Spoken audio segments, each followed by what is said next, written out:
Good evening. I'm Mike Knetter, Dean of the Wisconsin School of Business, and it's my pleasure to welcome all of you to our special interview this evening with Daniel Gross. Dan is one of the most widely read financial and economic writers working today. He's a senior editor at Newsweek, and he writes their regular Money Culture column, and he also publishes a twice-weekly column, Money Box, for one of my favorite online magazines, Slate Magazine. Before joining Newsweek in the spring of 2007, Dan wrote the Economic View column for the New York Times, was a contributing writer to New York, and regular contributor to magazines such as Fortune, Wired, New Republic, and also to Bloomberg News. Dan's a native of East Lansing, Michigan, which gives him a lot of credibility with us here in Madison, Wisconsin. Graduated from Cornell University with degrees in government and history, holds an AM in American history from Harvard University. He's the author of several books, including Forbes' Greatest Business Stories of All Time, which was a New York Times bestseller and a finalist for the Financial Times Lex Award given to the best business history book. He also authored Bull Run, Wall Street, the Democrats, and the New Politics of Personal Finance, and Pop, Why Bubbles Are Great for the Economy, which was published in May of 2007. Great Something timing. we may want to revisit. Great timing. Dan regularly appears in the media on CNBC, MSNBC, and National Public Radio, is a participant in the World Economic Forum, and is a recipient of the National Headliners Award for Best Magazine Column of 2008. It is a pleasure to have you with us, Dan. Thank you for taking the time to visit the University of Wisconsin. Well, it's a great pleasure to be here, to get away from New York, turn off CNBC, and view some of the real economy for a change. The non-financial economy. Absolutely. Or, yeah, the real economy as we see it. I couldn't agree more. It's the opposite for me. I get to New York about 6 or 7 times a year for board meetings or other alumni events, and I have to say, I was out there for a board meeting at the end of September, and it was probably the most depressing visit I have ever had to New York by miles, because I think at that point, people had no idea where the bottom was, and I'm not sure we do now, but at least the last few months feels like we've gained a little bit of stability. Before we go any further, Dan, as you all know, just recently published his new book, Dumb Money, How the Greatest Financial Minds Bankrupted the Nation, and I thought we could start by having you autograph my copy of Dumb Money. Oh, this is my Amazon Kindle. I guess that's going to be hard. Dan gave me a physical copy of his book, so maybe you could autograph this one for me. Okay. And this means once it's signed, then on eBay, it goes for 50 cents instead of $1. Okay. There's some economic lesson whereby the proximity to the author decreases the value. So let's start talking a little bit about how you got into writing about the economy, because in your background, you studied government history, we're in a PhD program in history, and then admittedly, your books are about recent economic history, but your beat is really economics. How did you find your way into that? Sure. Well, my first job out of college was at the New Republic magazine, which was writing about politics. I went back to graduate school. In the PhD program, I figured I would do 2 years and see how I felt. I was freelancing throughout that period. And one of the things I did, aside from grading papers and TAing, was there was a volume called the International Directory of Company Histories. It was like 3,000-word histories of 20,000 different companies, and so I would do one of these a month or so to make some extra money. So I started learning a little bit about business history and what different companies were doing. I had not been when I read the Wall Street Journal, I read the politics section. In the summer of '92, I wanted to get out of graduate school. I had passed my oral exams, but the thought of doing a dissertation made me break out into cold sweat. So I wanted to try New York. I had been in Washington. And of course, most of the jobs in New York are in financial media. It was a pretty deep media recession at the time, so I was going around, I had my contacts and my clips, and people kept saying, if you go to Bloomberg, they'll hire you in a minute. I was like, great, what's Bloomberg? And Bloomberg, the newser at the time was about 15 people. And I was hired for what is quite possibly the worst job in journalism. This was before the internet. And we had 15 or 20 reporters, and Bloomberg was this proprietary box that sat on brokers' desks. And they needed to have any news that could move a stock or the market into that box by 8 a.m. So our job was to come in at 4 in the morning, take the Wall Street Journal and New York Times and other financial publications, find articles that our reporters had missed, which was a lot of them, and summarize them in 3 sentences.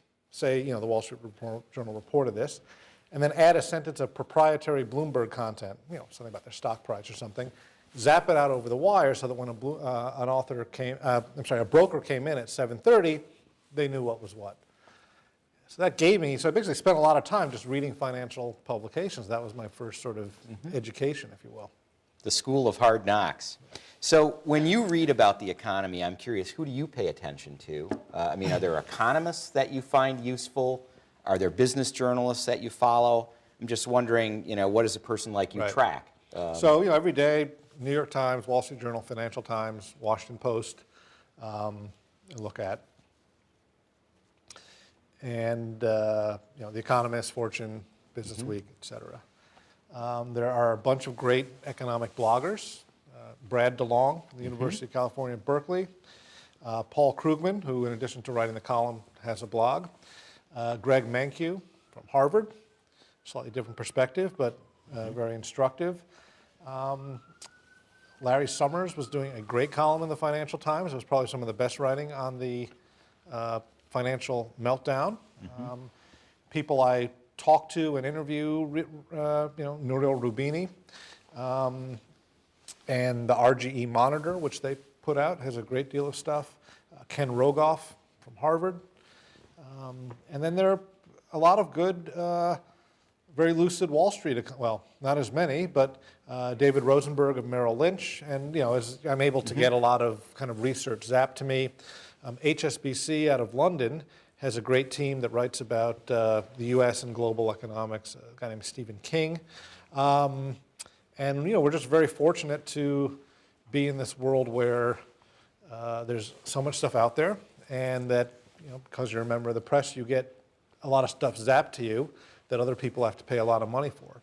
And one of my favorites is Grant's Interest Rate Observer. It's a weekly magazine, which is it's where I learned about CDOs and things like that in 2005, way ahead of the curve. So that's a great list, actually. I couldn't agree more. A lot of those names you mentioned that I'm familiar with from the economics profession are people that, because of the internet, you can follow their thoughts on a much more regular basis than, happening to see them at a conference every 4 months or something. That's what's really changed, I think, made modern media a much more competitive idea marketplace. Your book, for those who haven't read it, is actually very informative, but it's also pretty humorous, funny in spots. You take a lot of, I think, playful shots at actors and things that have happened in the economy. How do you strike that balance between humor and substance when you're writing about the economy? Well, it hasn't been all that funny in the past couple of years, but I write for a pretty broad audience. Newsweek, we have a circulation of 3 million. In theory, when you're writing online, you're writing for what could be an infinite audience, but what usually is a much smaller one. But I think the use of sort of humor, pop culture references, it's a way of drawing people in. When you're writing for Newsweek or for Slate, you are, to a degree, writing for a non-business audience, right? You are trying to explain, demystify, and there's a kind of didactic way of doing that. This is what a CDO is. They put these things together and carve them up into tranches. And there's a more creative way of doing that, which could be more engaging by saying, this is like what people do with clams, where some people like the strips, and some people like the bellies, and some people like them fried, and some people like them steamed.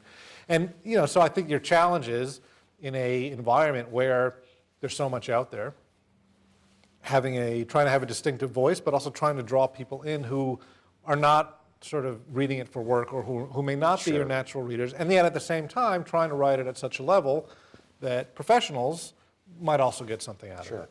Well, I think you do a great job of it. I think, and you also pull out some of the all-time great quotes about the financial crisis and market meltdown.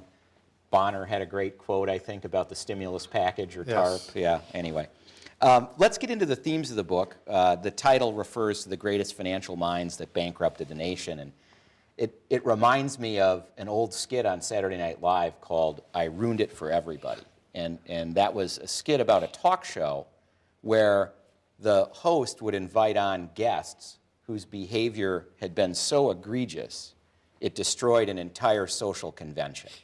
So, for example, a guest might be the first hitchhiker that ever murdered the person that picked him up. That was the day that hitchhiking died, And other social conventions have those problems. And, of course, there's a lot of potentially valuable social conventions that might have been ruined here.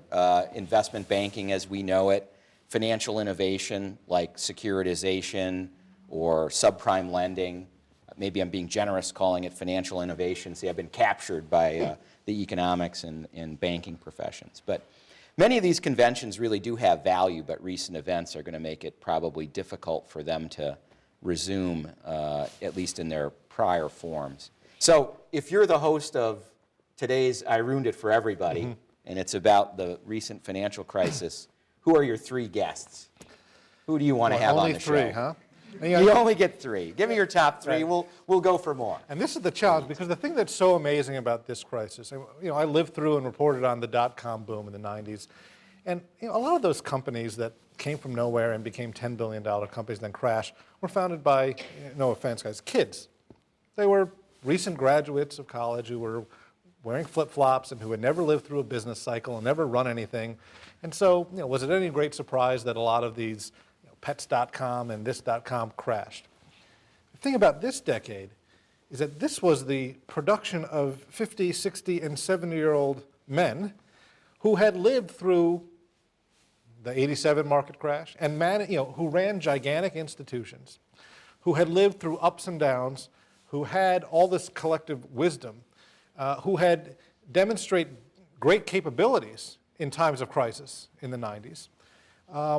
And yet, somehow, it didn't prevent them from really screwing things up in the worst possible imagining. So the first person I would invite would be Greenspan, which, it's very easy to look at him and say, he destroyed all this stuff.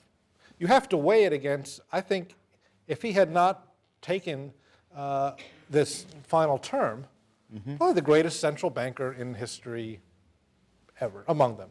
Or the luckiest, given what we've learned Well, there lately. was luck, but he was good. He comes in 87. He gets us through that market crash. In the 90s, he was very constructive as being kind of a counterweight on encouraging the Clintons to be more conservative on fiscal policy. He had a hunch about the impact of globalization and what that would do to productivity and inflation, and kind of pushed the pedal to the metal where the evidence wasn't there. He turned out to be right. Dot-com bubble was sort of bad, but in retrospect, it was sort of a blip.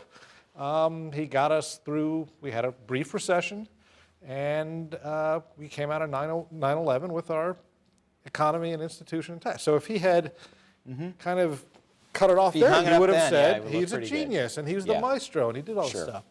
You roll it forward, and it's clear, and I think it's clear to some people at the time that he took interest rates very low and left them too low for too long a time. He was a member of the Committee to Save the World in the 90s, and Time magazine had that cover.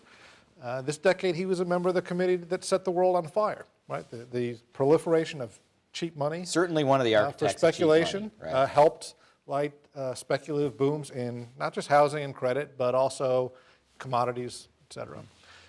He was a voice against, and you really saw, I think, this combination of him being in office with a sort of conservative Republican presidential administration, where instead of being a counterweight, he just kind of said, "You want to cut taxes massively? Boom, okay."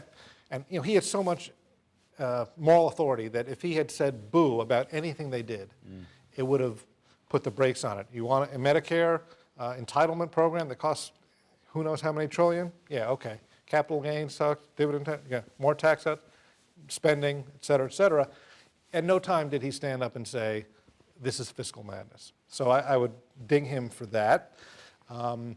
His belief in the ability of markets to be more efficient, which made a lot of sense in the 90s. It made sense, but it pushed him to say, we won't and cannot regulate credit default swaps, right? These are just, the market's full of rational actors. They do things that make sense.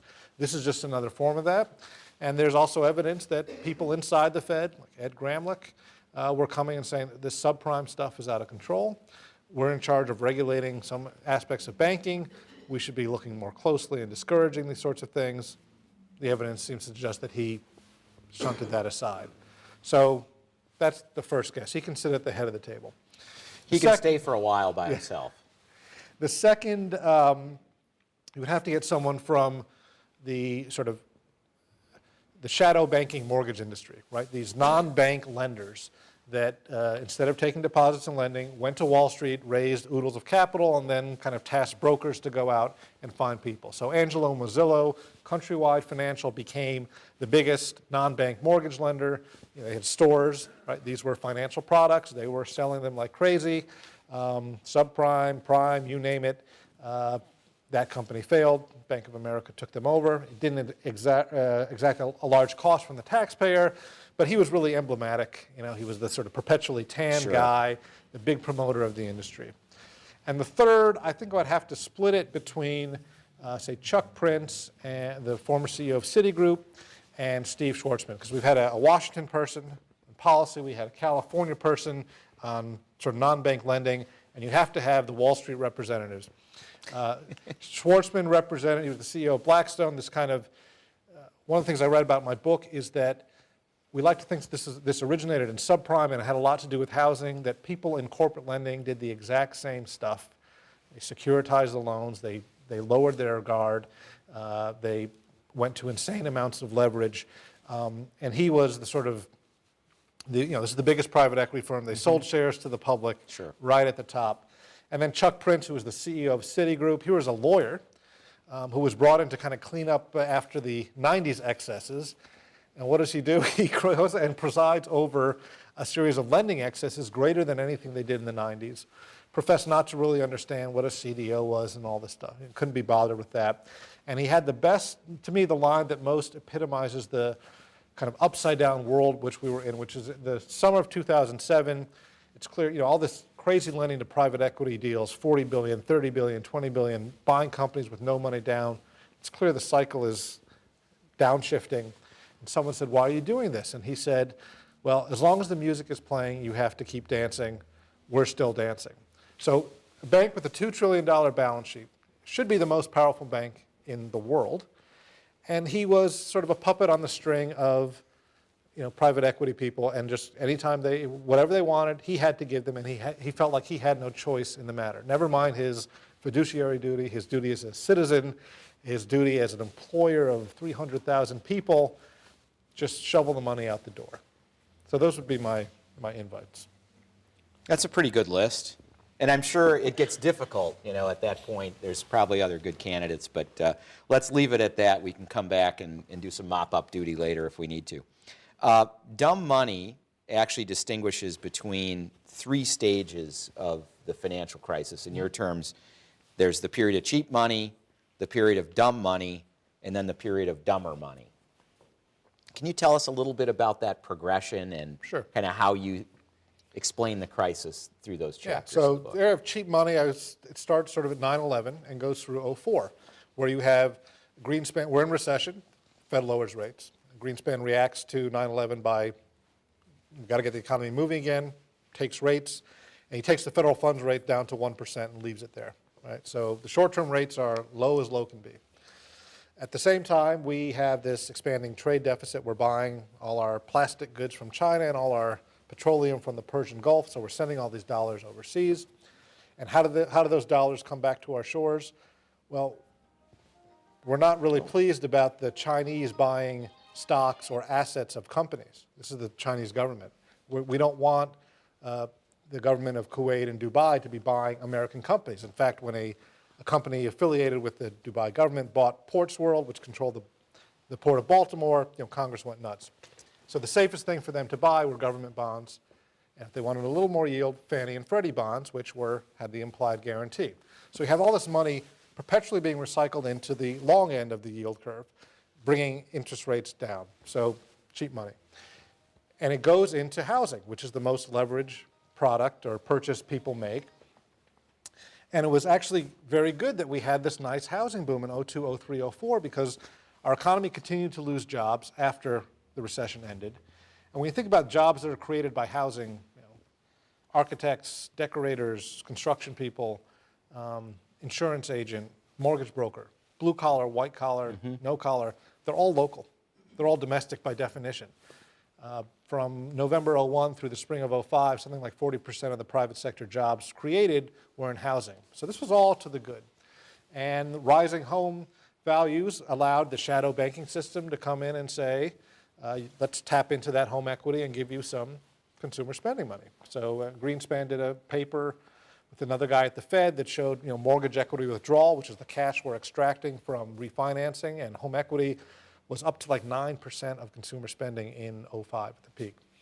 So this was all pretty benign though, right? Housing prices were going, people were feeling wealthier, the economy was growing again, we started to add jobs. Well, all good things come to an end, and 04, Greenspan starts to take rates up. We go from 1 to 5.25 over a 2-year period. Long-term rates start to back up because people are worried about inflation. And normally, the housing market in response to that would cool off, right? Because it makes the price of money gets more expensive. But what we got in the era of dumb money was innovation, which was go from a 30-year fixed to adjustable rate, go from adjustable rate to a negative amortization loan. Everyone starts lowering their standards, lowering their guard because everybody's motivated by fees. No one's holding on to these loans anymore. They want to chop them up and securitize them. Convinced ourselves that through securitization we spread risk, and the people who buy the risk in the form of the bonds can use derivatives to hedge their risk. And so the overriding, if you talk to mortgage brokers, it was all about getting someone into the house, being able to make the first payment, and not worrying about what happened afterwards. So you had these teaser rates. You had low doc loans, no doc loans, and then finally ninja loans, which are no income, no job, no assets, no problem. And then what sets in these sort of stages of a bubble is what I call pro forma disease, where people look back and they say, the last 3 years looked like this, grew at 10%. Therefore, the next 5 years are going to go like that, and you can invest and borrow accordingly. So people started to think like that about housing. So why not buy a house with no money down? If it's always going to go up, you can just flip it, and you can just refinance your way out of trouble. So this mentality starts to settle in 04, 05. That's the period of dumb money. And then we move on in 06, housing peaks, starts to go down. So the basic tenet of this whole game, that housing prices would always rise, is no longer true, and yet people are still engaging in this activity. So this is the era of dumber money, and this is the period when it crosses over from housing and subprime into corporate, commercial real estate lending, other types of lending. And so we're now seeing the fallout. Housing starts to go bad in 07. 2009 is when commercial real estate starts to go bad. So the dumber money is, I guess, not drawing the lesson when the pro formas were shown to be wrong and people still continued on.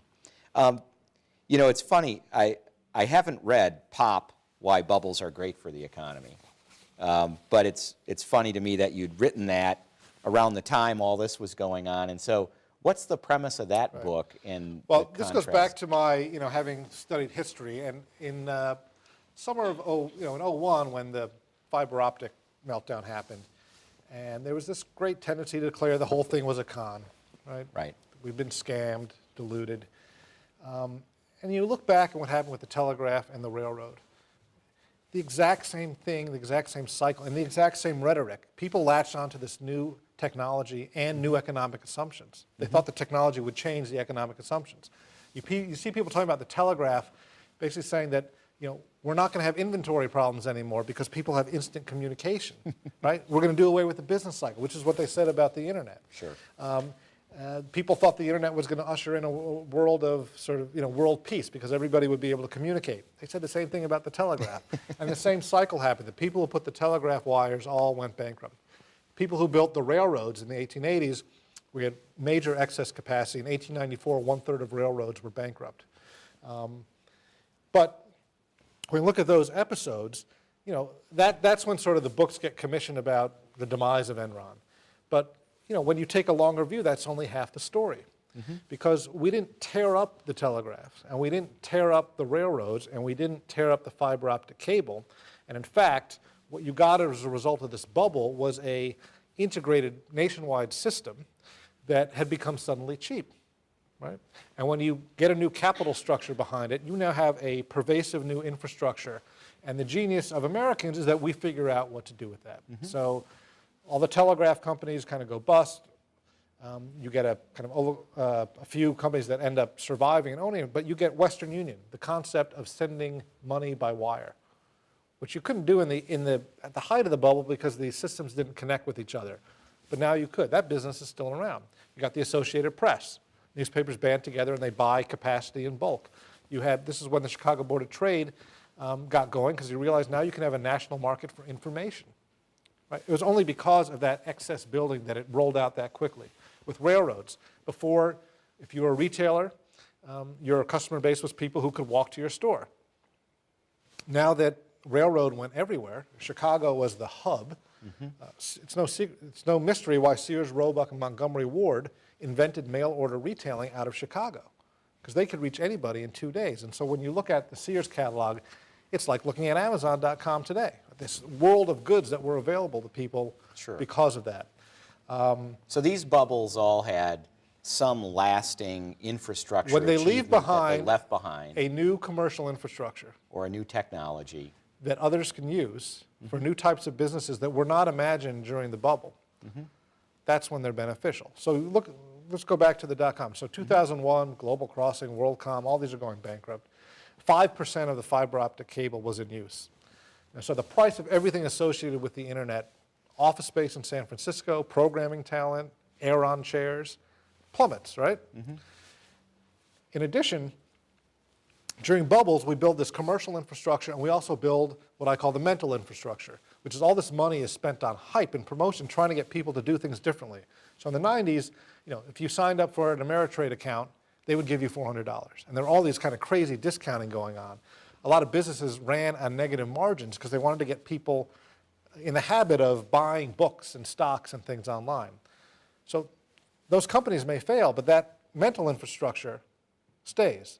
So when you have this combination of pervasive, or something close to pervasive broadband, and an installed base of users of 50, 60 million, however many, who are comfortable doing things online, you come along in 2002, and for nothing, you can build a business with great scale for very little capital. So this is when Google attains critical mass.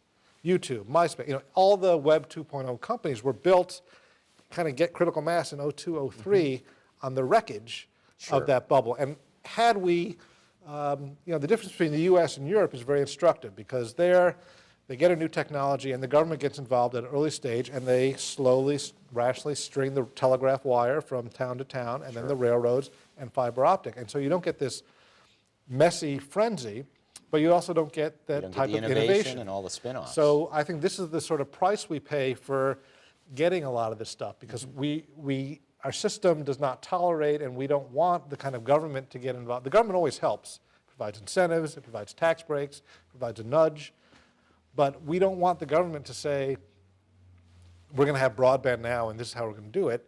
It's better to give some incentives and let the private sector go nuts doing it, because it's messy, it creates losses, but the benefits get pretty widely distributed. Yeah. It's interesting to contrast those two bubble periods, and you were saying earlier, who could fault the young kids in flip-flops who built the dot-com economy? They didn't know what they were doing. And I would say, actually, they're the great people in the story. They were the innovators, and they built a lot of these new companies. And I would argue it was really the same group of people who caused the bubble, because you needed the investment community to buy in and then somehow collectively overvalue these companies. The kids running the company weren't in a position to create the bubble. They didn't have the money to drive the share prices up the way they went up. So I would say that bubble was, in a different sort of way, again, just a huge wealth transfer from one set of investors to insiders who were smart enough to get out early enough, and we probably both know plenty who did. And it is kind of interesting, the people that I've known that made a lot of money on companies that later on proved not to be worth very much, yeah, they feel good about what they have, but they also feel like they still have something to prove because I think Right. they know Oh, for sure. they sort of got a windfall that really they didn't deserve because the Right. company No, didn't have that there's no staying question power. it takes Wall Street to create a bubble. That's right. sure. And so in the more recent case, you know, again, it's the investment community that drove up the value of a lot of these assets. They were being sold by people.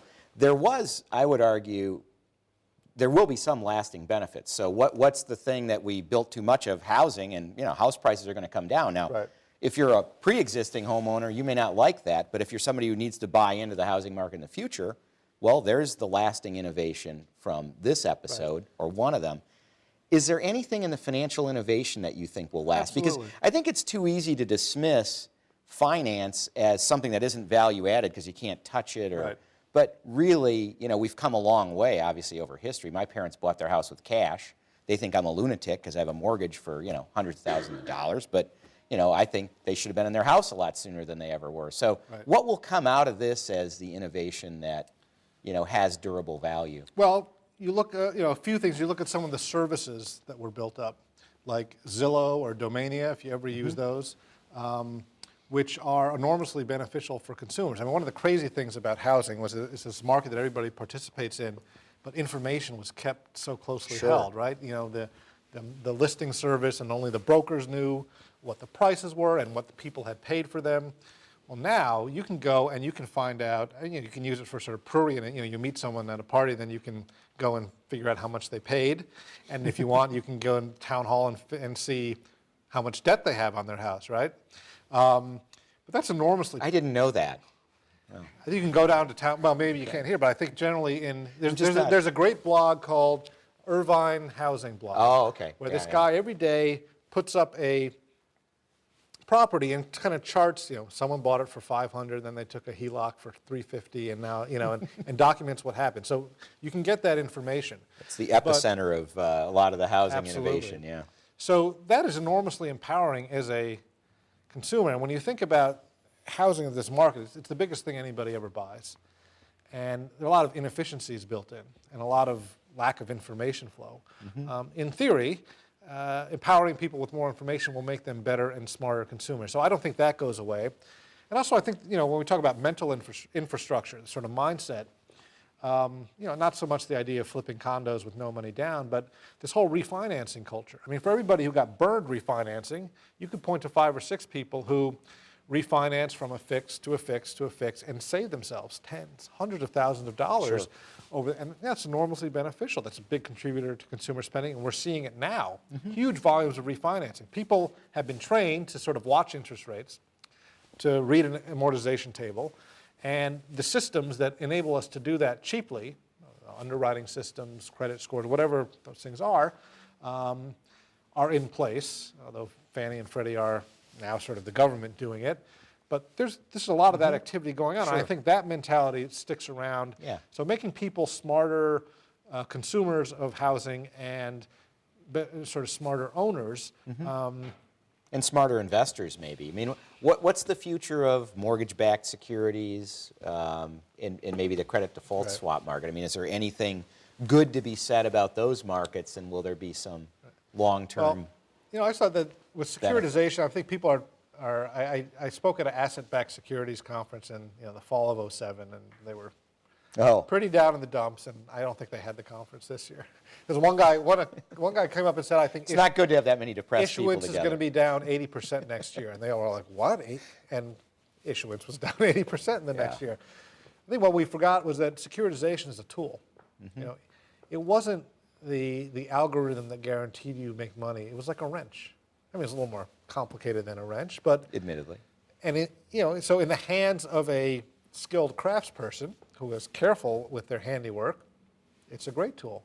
In the hands of a reckless person, you could destroy a lot of things with it. And so I think that's what, I don't think the fact that a lot of bonds that were issued defaulted means securitization doesn't work or is a bad idea. I still think it's a great idea. You just have to do it a little better, right? You have to do it, maybe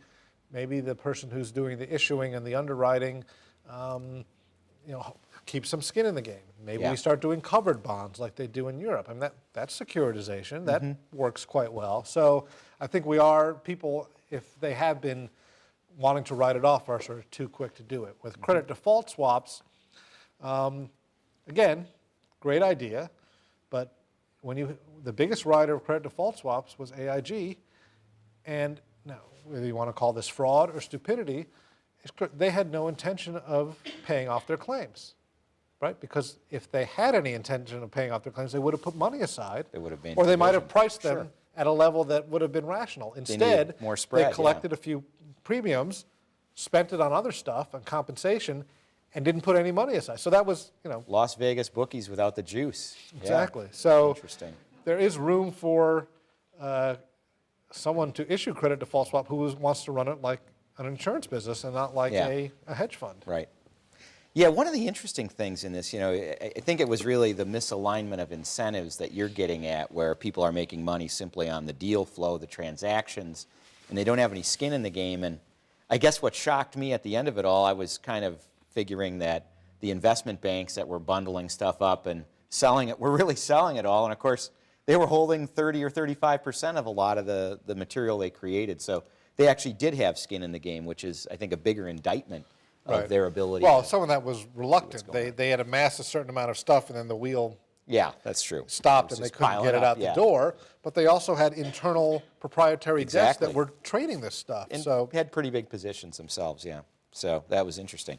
Well, you confessed the other day, you had a little debate in your column about with yourself about whether bankers or economists were the bigger villains in this. And Dan was quick to ask me when he told me about this, "You're not an economist, are you?" And I said, "Well, actually, I at least used to be. I don't know if I could call myself that today, but where do you come down on that? I mean, did the economics profession writ large really miss this? And This how is would you grade out the academic economists or government? Well, so the bankers really screwed it up.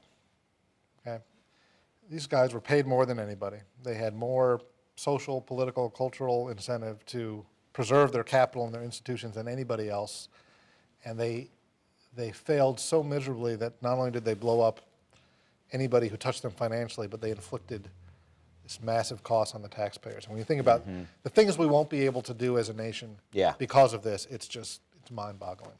And they're getting their sort of just reward in the sense that they are being shunned and hauled before Congress and yelled at, et cetera.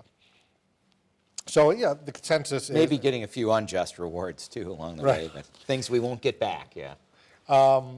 So, it's sort of baked in the cake that the bankers were the bad actors here and messed things up. But they couldn't have done it, I think, without, I focus a lot on kind of the culture of business and the mindset and the way stories get told in the media. And there, economists were really essential. We didn't take our cues about what goes on in the world from Ken Lewis at the Bank of America, but we did take our cues from Alan Greenspan. He told people in 2004 that it made more sense to have an adjustable rate mortgage right when he was about to start raising rates. That's pretty bad advice and sort of beyond his purview. Some of the other things, there was this whole debate, do we have a savings glut or are we too much in debt? That was, economists were leading the discussion of that. There were a lot of Wall Street economists, not all, but some who were obviously captive and would be going on CNBC and saying all these assets are fine and that we don't need to save because the market's doing the saving for us. There's a lot of kind of post hoc justification to make what seem to be irrational movements seem rational. And where a lot of the places you looked, there were economists who were doing the ratifying. The model that AIG used to write its credit default swaps was cooked up by an economist, and we know that some of these models they use for calculating, they only fed data in for the previous 5 years. Well, the previous 5 years there were no defaults, so what were you going to get? The chief economist of the National Association of Realtors came out with a book in 2005 saying the housing boom won't bust. This is the best time possible to buy houses. So people kind of brandishing their professional training. economists, they were more disinterested.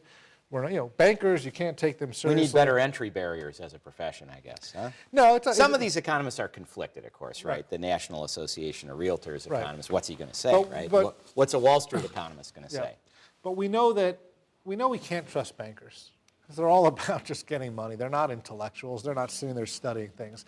But when you had economists who were ratifying some of the stuff, I think it sort of carried a little more weight. Yeah, certainly people who didn't have an inherent conflict who were ratifying it. Right. I would count myself among them. I mean, I'll be the first to say, right, in thinking about the low savings rate and the decline of the savings rate, I'll be the first to say, hey, savings rates were high in the 70s and 80s because people were so pessimistic. Right. The real return on the S&P from 1970 to 1984, minus 50%. Well, that'll get your attention, and you will save a lot. Well, from 1984, you fast forward to 2000, I mean, returns were great. People start to get confident. And even after the correction in 2001, I mean, even today, right, over the last 25 years, the real return on the S&P is plus 250%. I mean, that's not bad. So I think you can say it's an ex post rationalization of a low saving rate, but if people are looking at their 401k and their the value of their real estate, how can you not take that information into account when you decide how much more do I really need to save? That's true. So, and I guess, I do take some issue, should the U.S. current account balance be zero? I wouldn't think so. I mean, I still think that we are the country that created the new economy industries. It was an attractive market for foreign investors to buy into.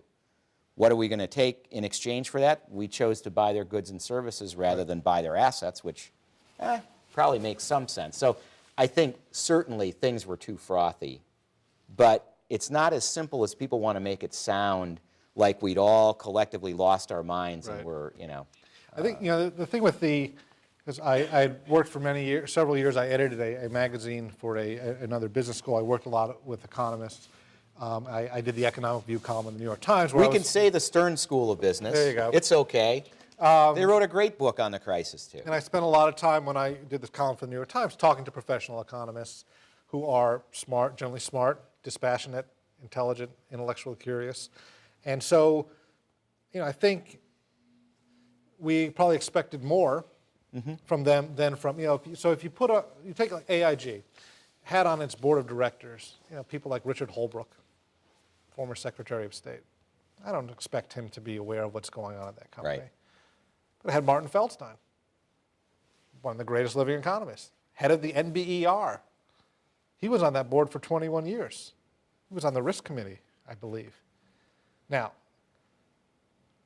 I would like to think that if you showed him what AIG Financial Products was doing, he would have looked at it in 10 minutes and said, this is madness.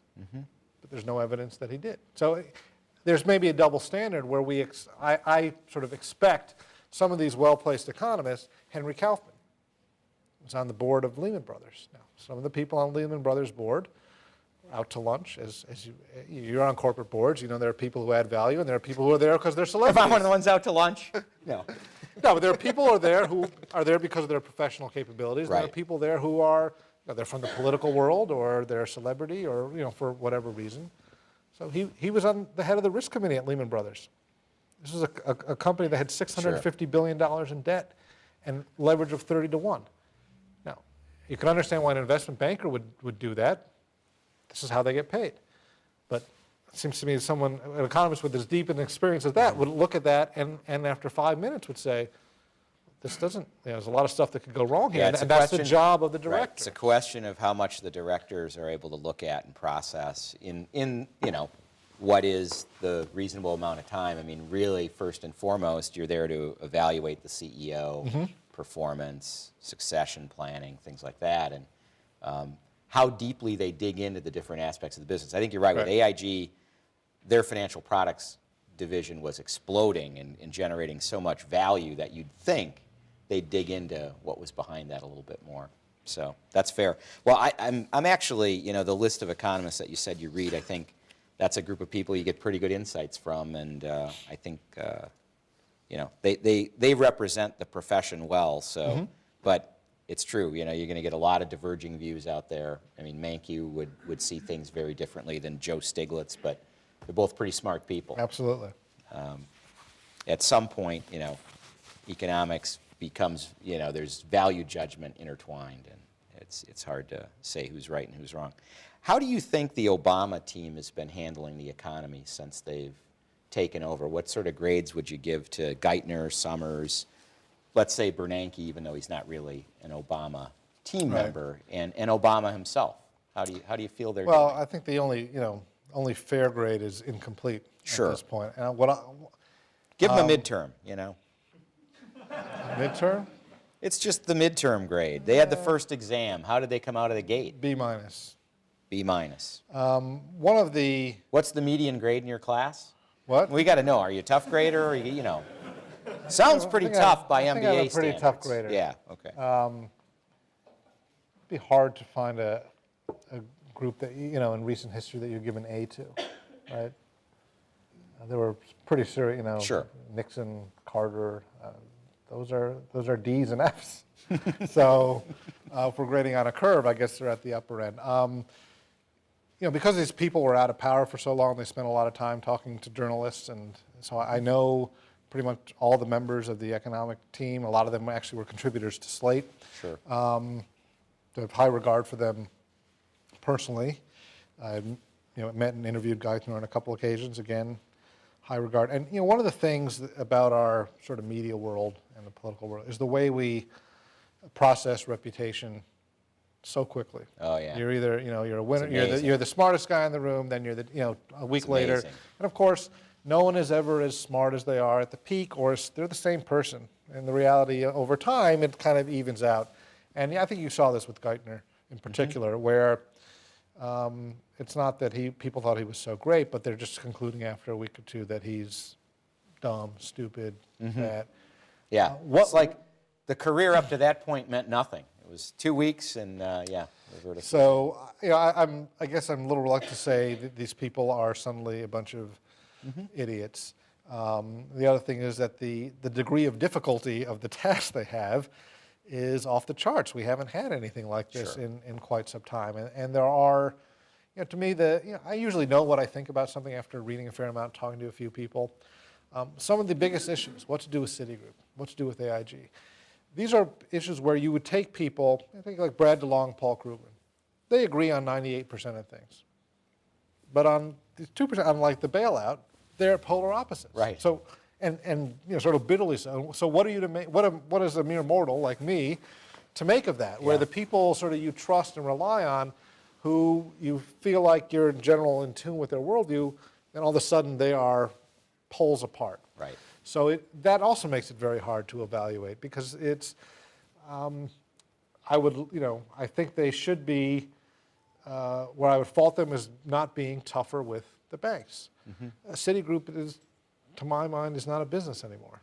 Yeah. It's a zombie, and there's not much hope for the equity. And yet they act like they're a bank.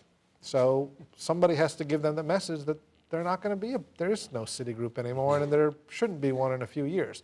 Now, so the answer is, okay, nationalize it. Well, who's going to run it? And given this climate, who are you going to sell these pieces to? Because there aren't a lot of buyers of gigantic things like this. And if Citigroup is under the federal umbrella, then is it then going to go compete against healthy banks with this advantage of, because the market will think it has a government, people are already saying, AIG, that they are going out and undercutting the Allstates of the world because they have access to sort of cheaper capital. So it's not as simple as people say, let them fail, nationalize. I mean, these are all, it brings enormous complications. So I guess I'm sort of sympathetic. Stiglitz was in Washington today to say, let them fail, right? Well, it's easy for him to say since he doesn't have to clean up the mess. So That's right. These are genuinely, and I think you run into this in policy, there are some issues that seem to be easy calls. Should we do X or Y? And there are some that are genuinely difficult and challenging calls. Yeah. And I think we've got 5 or 6 of those right now. Right. So they're doing the best they can, but I would like them, I think they need, for both political and for reasons of justice, and I think just as a matter of policy, to be less mindful of Wall Street's prerogatives. And that's That's a where big I'd fault theme of a them. lot of your work. Yeah. And I think I would agree with that.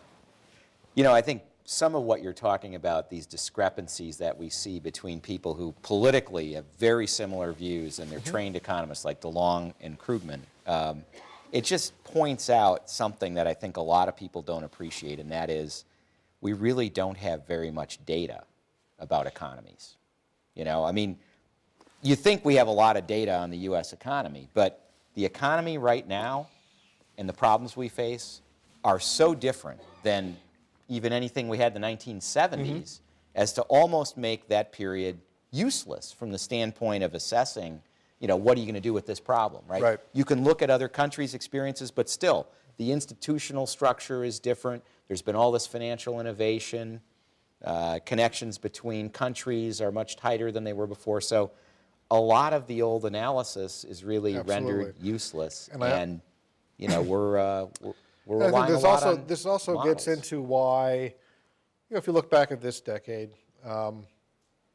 we were told that if we did certain things to taxes, that certain things would follow.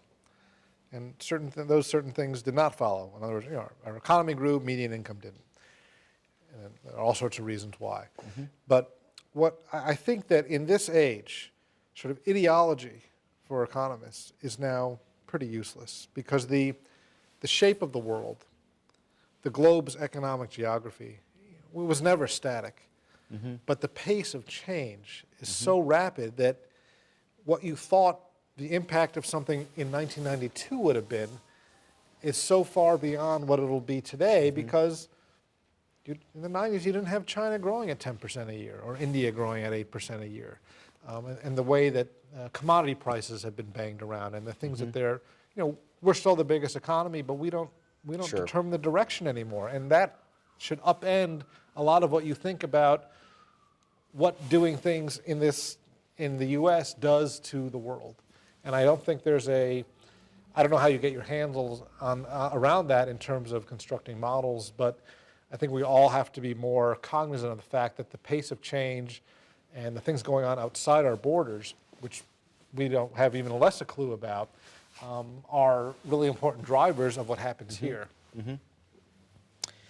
Well, let's move on to the current situation. I mean, I look at my picture of job loss in this current recession at least once a month when I update it, and it's a pretty scary picture right now. I mean, the pace of job destruction is still probably as high as it's been since this recession started. And do you see a catalyst for recovery here? And you know, what's your sense of when the economy turns around? Well, I would like to think that the worst is over, and by that I mean no more quarters of negative 6% growth. Hopefully not any more months of 600,000 and 700,000 job loss. Will housing go another 25 to 30% down? I don't think so. But all that means is that the pace of contraction decreases. Not that we're going to have job creation anytime soon. I think a combination of the fact that our economy adjusts rapidly compared to other economies, the stimulus that's starting to make its way through, and all the other things that the Fed has done to put a cushion under things, will put a brake on some of this destructive stuff. I think it's possible that we have growth, you know, GDP growth sooner rather than later. Maybe, you know, I wouldn't think this quarter, but certainly next. Just because we have responded with such alacrity. We borrow at very low rates, and we're putting that money to work in many ways. So I think, you know, it's likely this year we'll have growth in GDP. I don't know what that means for jobs and housing. And the financial system, I think, you know, I don't think we have a banking problem anymore. More banks will fail. The FDIC handles those. It handles them quite well. It nationalizes a bank for 10 minutes, and it places the deposits in the branches with somebody else. The banks have paid into that fund. It might get drawn down, but they can be replenished over time. We have an AIG and a Citigroup problem, and those aren't getting any easier to resolve. So we have those problems. And I think as far as getting out of it, we transition. This is sort of we have this great ability to latch on to new enthusiasms.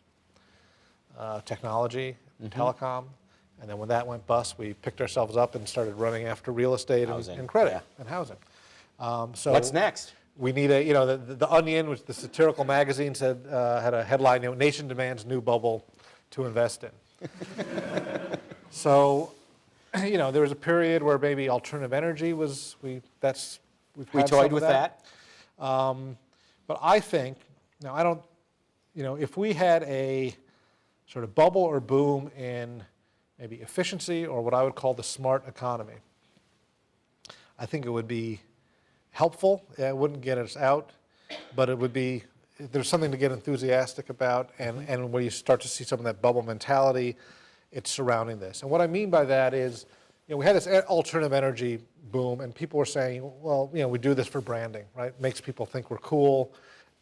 Now, the reason to do alternative energy and efficiency is to save you money, right? We all have our top line isn't growing at all. Right? As an economy, as individuals, as businesses. So you work on the bottom line. We all consume a lot of energy. We all can, we don't need the whiz-bang technology to consume less electricity, heat, gas, et cetera.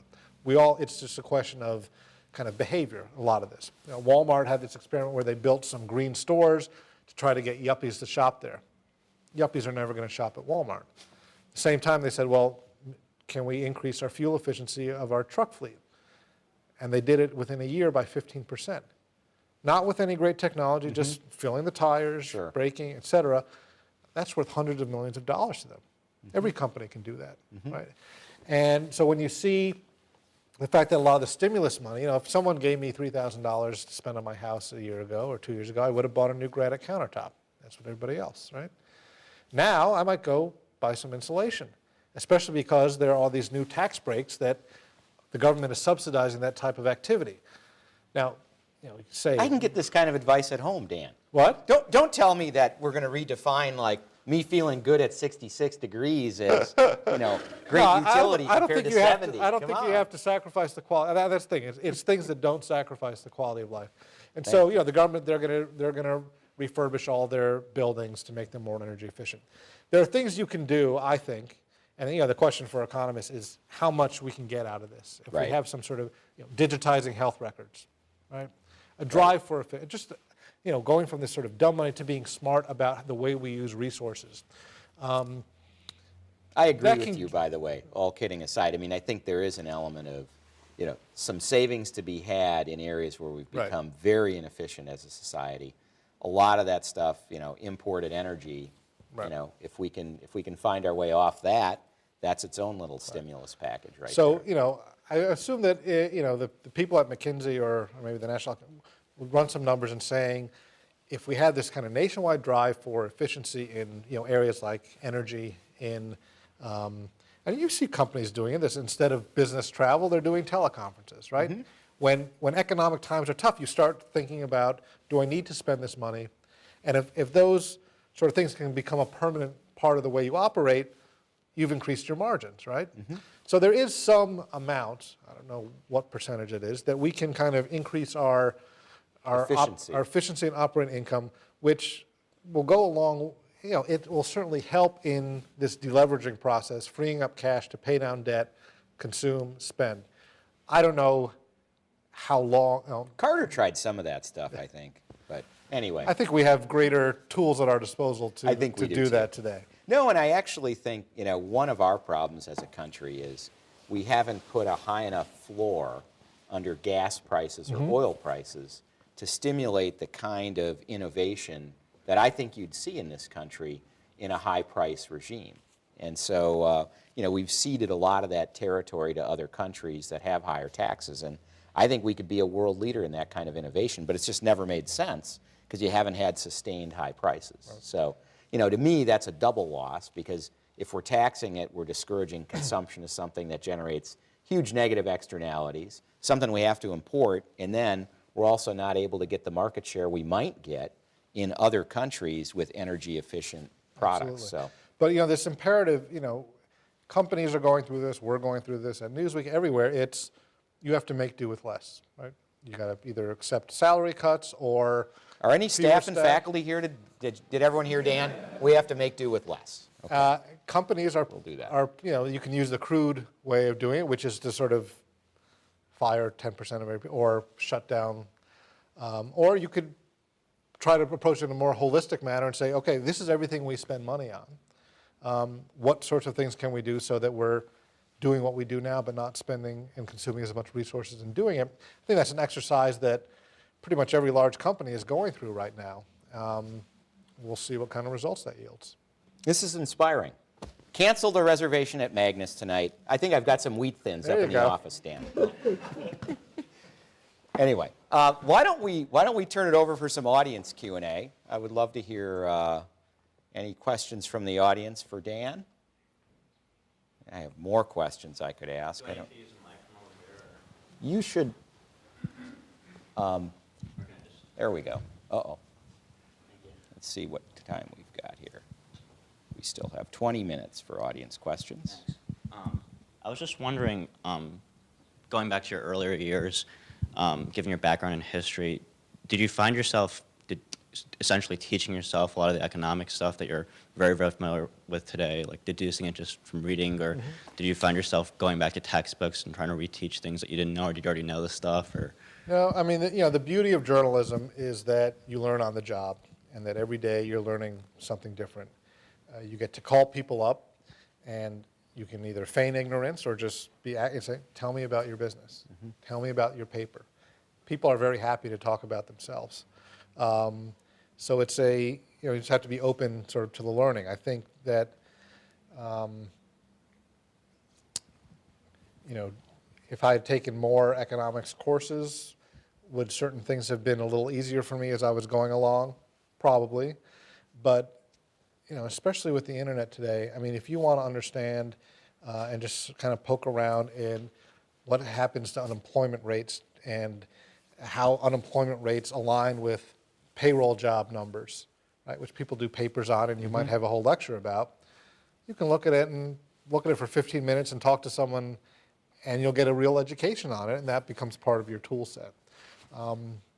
One of the parts of my job when I was writing a column for the New York Times and also writing for Slate, where you're writing online and you're always providing your readers with links, and part of what you're doing is explaining but also sending them to places. So it's not like teaching, but you are kind of getting to know a subject and then sharing, not just sort of saying something about it, but directing people to the best sources. And that's part of what you're doing. So you figure out very quickly where are the best data sources, who are reliable people that other people should be looking at. And that's a very kind of helpful part of the process. and just as a quick follow-up, generally speaking, how deep do you go quantitatively when you're looking at this stuff? Are you also forgive me if I'm not familiar exactly with, are you sometimes frustrated that you wish you might have more quantitative ability, or? Yeah, it's when you think about who your audience is, which is, and you have this weird dynamic where if you're writing online, you could be writing for the whole world, because anybody can read you online. But when you're writing for a publication, you're writing for those subscribers. So Newsweek, it's 3 million people across America who are not, may not be schooled in the ins and outs of economics. So there, the use of numbers is, you're sort of telling stories, anecdotes, things like that. When you're writing online and you have the greater ability to kind of link to, academic papers. If you want to read more about this, or I'm telling you what this person said, if you want to read the whole thing, go here. And it enables you to get a little more in depth. Or here's a chart I constructed showing, this company's stock versus the S&P 500. You have so much more leeway to do that online. So if you want to, when you're writing, and it's very easy to get bogged down because you want to say unemployment was this much in this year, you're using up a lot of your space just telling the numbers. When you can just use links to do it, you are able to cover more ground and provide your reader with, as in-depth material as you want to go. But I'm not a quantitative, I would edit these articles by economists or all sorts of people, and you would get these equations with sigmas and omegas and other Greek letters. And the important thing Iota, if it's a really good paper and they've got a lot of notation, yeah. is not, I didn't need to know what that meant. I needed to know what their conclusion was, and then sort of help them explain how they were getting there.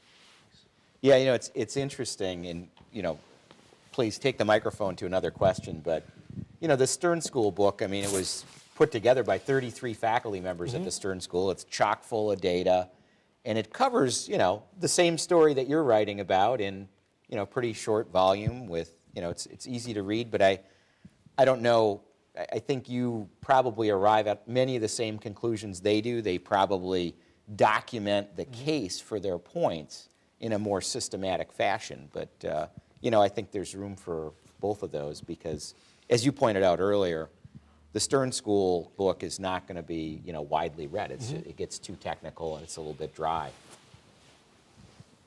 Yeah. I like it. Hi. I want to come back to something you said earlier that I found pretty interesting. You almost advocated the abandonment of economic ideology. So my question to that is, with what lens do you view the economy and economic policy? Right. It almost sounds as if we're entering something we've never been through before, where through history there's been credit cycles, credit bubbles, expansion of the global economy. It almost sounds as if you're saying it's different this time, whereas history's proved it's usually not. Yeah, that's a great question. And which economic ideology? I mean, there was Marxism, and I suppose there. Right. I guess why I say ideology, it's the not being of much use. When we have a question about what should we do with AIG, right? So a libertarian says, free market. I believe in the free market. Let them fail. Let them go. Okay, well, do you want all the insurance companies and pension funds and all these European banks to fail too? And they say, oh yeah, sure, yeah. If you're in a position of responsibility, that can't be the answer, okay? And then the other side of the economic ideology Yeah, is it would that, just be bad for your future employment, Right. for policymakers. Right. I mean, you can't. they have to step in. If your job is, if you're in the White House policy shop, you can't have that attitude in this type of crisis. The people in the last administration who were, far apart from the current, they're approaching it sort of in a similar way, right? Which tells you something. And then the other extreme is, well, Wall Street, our financial system is totally corrupt. We need a much more kind of government-managed type of environment like they have in some other countries. Well, that doesn't do you much good either because it won't work here, but it doesn't get us to where we want to be. It still doesn't tell you what to do with nationalized Citigroup. Okay, then what? Right. Run it like, are we going to be like France where they nationalize banks? We don't want to do that. We can't do that. Do we just sell it off tomorrow to get whatever price we can get? Well, we had this experience with Continental Illinois in the 80s. It was the first bank that was too big to fail. It was in the Reagan administration. We nationalized it. We took 80% of the stock ownership. And over a 6-year period, dribbled it back out into public ownership. And by the way, so the cost to the taxpayer was half what they thought it would be because the government had patient money. And that was done under Reagan. You wouldn't have thought the Reaganites would be doing that. So when you get into these crises, Nixon had the line about we're all Keynesians now.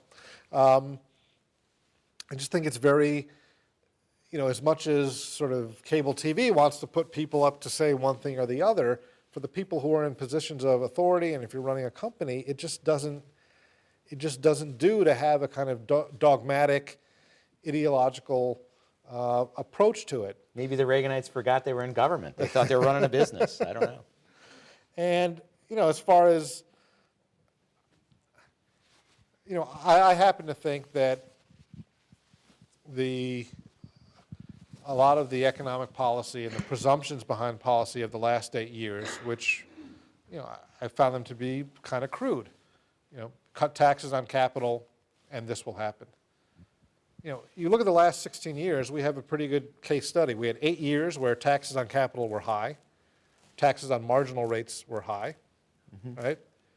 And the economy did really well, and asset markets of all kinds did really well. Right? So that was the 90s, right? And people, I remember some of the first stories I wrote was calling people, what'll happen if Clinton raised taxes in 1993?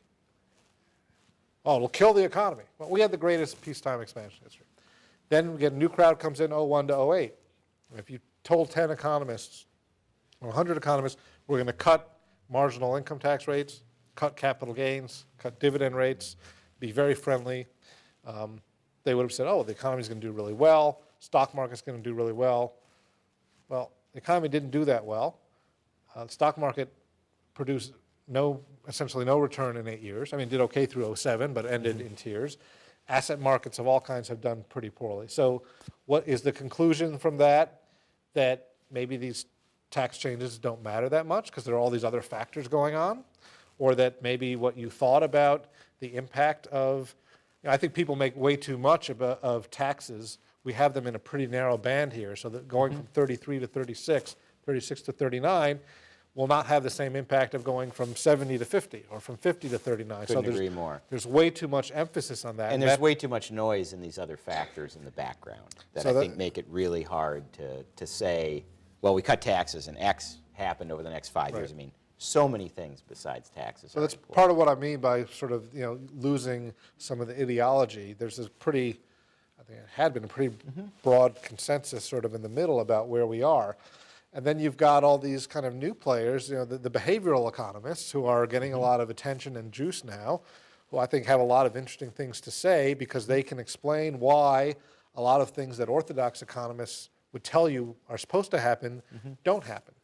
And this is the first administration where there are behavioral economists on the inside, and they're seeking Cass Sunstein, and they're much more versed in this. And so we're going to have an experiment as to whether there's going to be some applications of this, right? This is sort of the next wave, and that'll be interesting to watch. Question. Yeah, amid a lot of the comparisons between the Depression of the 1930s and the current crisis, there's been a kind of out-of-hand dismissal of overemphasizing that comparison by referencing the 25% unemployment rate that existed during the Great Depression. But then I saw a news story in Reuters in January that seems like it showed up and then disappeared, which is that in the 1960s, LBJ's administration actually changed the way they count unemployment, and that if we today counted unemployment the same way they did in the 1930s, namely including those who haven't yet been in the market, like unemployed graduating seniors like myself, or those who are discouraged workers and not looking for work anymore, if we actually still counted them in the ranks of the unemployed, that this is back in January, so before the last 3 months, unemployment was sitting, the story said either 16.1 or 17.1%. I can't remember that. But that, at the time, was double what the official unemployment was. So given official unemployment has gone up by however many percentage points, who knows how many more, we're actually looking at comparison, count it the same way, the scientific approach, 20+% unemployment. Where is that news story? Well, I've written about that. What you're talking about is, if you go to the BLS website, the U6, right? They give you the headline number, and then they have all different level measures of kind of labor market underutilization. They call it alternative measures of labor market underutilization. They'll tell you how many people are working part-time but would really like to be working full-time. How many people have gotten so discouraged they've left the workforce. How many people are, sort of working two jobs. Things like that. And so then they total that up. And so that's the U6 number. And that is, they started measuring that, I believe, in the 80s. So we don't have it going all the way back. But I think the most recent number was 15.6. So if you add up frustrated job workers, people who are underemployed and marginally attached, the discouraged workers, people working part-time for economic reasons, i.e. they would rather be working full-time, that measure is up to 15%. Now, the data collection in the 30s was suspect on many levels. There are some measures of unemployment. I think it's pretty hard to... Didn't take into account works like in the Civilian Conservation Corps and some of those make-work jobs, which were actually real jobs. Yeah. But I don't know. I, as someone whose background is in history, I think the comparisons, it's an analogy, but I don't think it's anything like, the Dow fell 80 or 90%, In 1933, there was no banking system. Roosevelt declared a bank holiday. Several thousand banks failed. There was no FDIC. There was no Social Security. We had no safety net. The Federal Reserve was a immature organization at that point that didn't have any of the tools or the capabilities. So I think for a variety of reasons, the analogy only goes so far. Can I ask a follow-up question about unemployment among graduating seniors? CollegeHumor.com did a survey a few months ago that showed that only 27% of graduating seniors, this is a national number, actually had employment lined up. I'm an engineering student, and we had always high expectations for employment after graduation, and very few of my classmates actually have jobs lined up. And in this context, the chancellor of this university is attempting to raise tuition with the justification that our degree is worth something. But given how few of us can actually find work, we're not convinced. I'll take that. Happily. Well, you know, this is a bad time to hit the job market, and I'll be the first to acknowledge that. And I'm someone who graduated from college in the last recession, 82, 83, that people talk about in relation to this one, where unemployment measured by today's standard peaked at well over 10%. And so it was a very similar job market to this one. And I can tell you that going out into the world today with a college degree, especially from an institution this good, positions you far better than most people to compete effectively. Secondly, I would say you're going out into a world where lots of things, as Dan was talking about earlier, housing, the ability to buy into the equity market, all these things are so much more affordable than they were 2 years ago.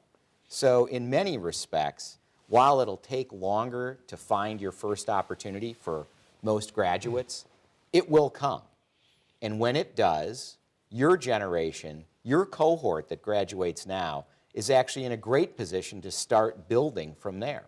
So while it's hard to get that first job, I don't think it's necessarily the worst time to come out into the labor market. And when I look back at the people I graduated from undergrad with at UW-Eau Claire, which is one of the system campuses, not even Madison, they've done remarkably well over their careers. In fact, we get together and pinch ourselves sometime and think, you know, how did people that went to UW-Eau Claire end up doing this well? They did great. So you can't get too caught up in the moment. You know, some of the things we talked about earlier, I mean, actually, as bad as it is today, over the last 25 years, the S&P in real terms is up 250%.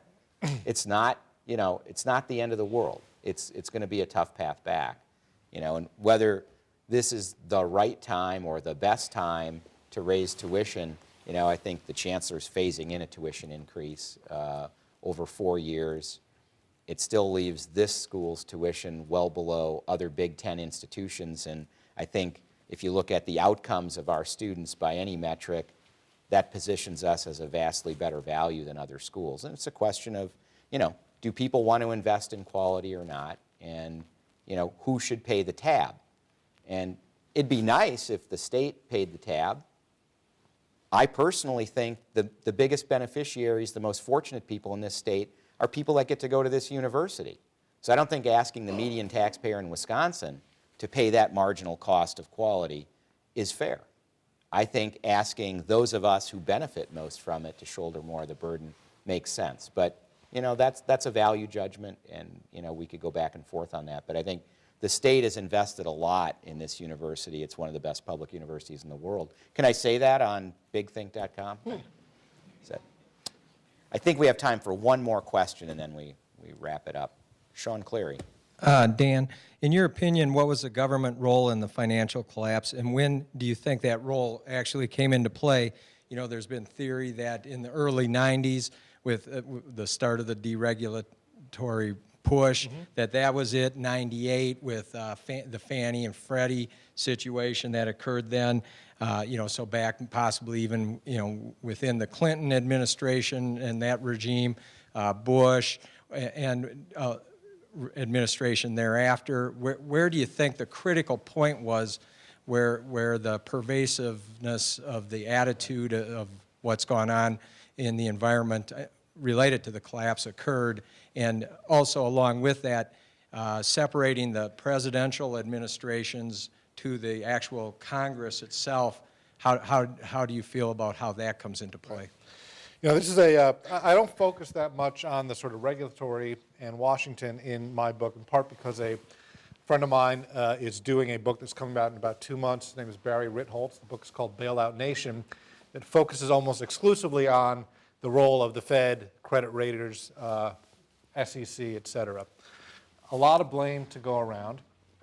When my book came out, we did a dialogue on Slate with 4 or 5 other journalists, a woman from the Financial Times, a guy from Portfolio magazine, this guy Barry Ritholtz, someone from New York Magazine. And in one of the, it's a sort of online dialogue, posing sort of the counterfactual question of, was there a point, where this could have been averted, right? We like to, when something happens and we do the sort of archaeology and dig it up, we assume that the outcome was inevitable. And so you filter out the information that doesn't comport with that. And what I learned from studying history was that you have to look at history as it unfolds as if it's contingent in every moment. Because the people in World War II, they didn't know it was going to end in 1945. They had no inkling when they were making decisions and acting in 1943 how it was going to turn out.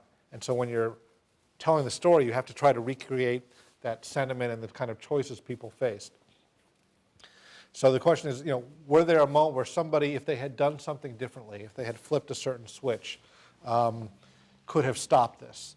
And my general answer is, when we get bubbles going, they are as much cultural, social, political phenomenon as they are economic phenomenon. So the idea that one person could stand up and say, halt, even someone like Alan Greenspan, I don't buy that. But there are certain moments where you say, if they had done something differently, maybe the fallout wouldn't have been so bad. So I look at the time, I think it was in 2004, when the CEOs of the 5 investment banks go to the SEC and they say, your regulations require us, we have brokerage firms and asset managers, we can only leverage up 12 to 1. We'd like you to change that so that we can go higher, up to 25 to 1. And the SEC, says, okay. And one of the commissioners says, I'm voting for this with my fingers crossed. Now, if they had been prohibited from going, they would have found other ways to do. They would have had off-balance sheet vehicles and done other things. But Bear Stearns and Lehman Brothers would not have gotten into the shape that they were. So that's one. Greenspan, there was a movement in the 90s to regulate credit default swaps and derivatives. And this was during the Clinton administration. And Rubin and Greenspan and some others put pressure on, and people in Congress who were doing the bidding of the financial services industry said no. And they put a stop to it. And Arthur Levitt, who was the SEC chairman, is, in retrospect, is saying that was a mistake of him not to push harder. So, say if there had been some regulation and transparency surrounding that, AIG might not have happened. Fannie and Freddie had accounting problems in 2004 and 2005. There have been critics of them going on for years. And if somebody had said these institutions should only get so big and they should do nothing else but issue the mortgages that they do and not buy mortgage-backed securities and not be trading and not buying subprime loans, that might have stopped them. So I don't think it's sort of one thing, even though it was a systemic failure. The system was so large and had so many moving parts that the notion that sort of throwing one sandbag in the hole would have stopped the flood. The flood was, and it was coming from overseas and it was happening everywhere. But I think you can point to sort of certain moments that might have, had it gone the other way, averted things happening the way they did in certain aspects. Well, it's a good lesson there. Never cross your fingers when you vote. Just vote the other way. Dan, thank you very much. Well, this thank has been you. a great discussion Thank of the book.